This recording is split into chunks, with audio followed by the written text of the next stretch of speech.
Alors, il est en train de créer la structure du dossier et le fichier skillMD principal qui compose ce skills. Donc, si je regarde dans le détail, vous voyez que là, il est en train d'écrire devant moi, littéralement, le fichier skill.md. Donc, il va préciser quel est le protocole que doit suivre le skills, quelles sont toutes les étapes les unes après les autres, qu'est-ce qu'on doit retrouver sur chaque page, comment est-ce qu'il doit générer le PDF, et tout ça est automatisé. Et ce qui est magnifique, c'est que après l'avoir fait une fois, votre skills n'aura jamais besoin d'être refait. Il sera prêt à être utilisé selon vos besoins dès que vous aurez besoin qu'il soit mobilisé. Et ça y est, le skills est déjà rédigé. Donc là, il veut le tester avec un cas concret.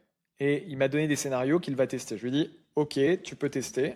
Dans la nouvelle version du Skills Creator, Claude, maintenant, ce qu'il fait, pour être sûr que son skills soit pertinent, il va comparer la tâche réalisée grâce à un skills avec une tâche qu'il aurait réalisée sans skills. Parce qu'effectivement, ça n'aurait aucun sens d'avoir un résultat moins bien avec un skills et d'over-complexifier si l'IA est capable de le faire aussi bien sans skills. Donc, pour être sûr que les skills qu'il produit sont utiles, Claude, maintenant, dans le processus de création de skills, va regarder en direct si les outputs réalisés grâce aux skills sont mieux que sans le skills. Alors là, ce qui est intéressant, c'est qu'on voit qu'il a créé un fichier Python pour générer le fichier PDF, parce qu'effectivement, ce n'est pas une capacité qu'un prompt peut avoir tout seul.